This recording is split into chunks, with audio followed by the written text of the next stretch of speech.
Good morning. This is Lori with 88 Angels. I was wondering why the little birds and the squirrels weren't down here eating the seed that I put out. And look who we have here. Let's see if I can do a little bit more close up. Okay, there he is. Here, let's close up.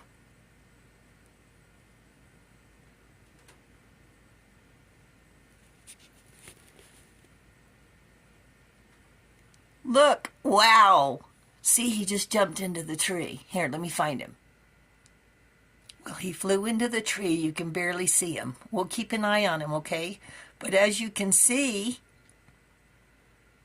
let's refocus. We are having a little bit of a storm. Yes, we are. The thermometer says it's 12. But if you can see the branches moving a little bit,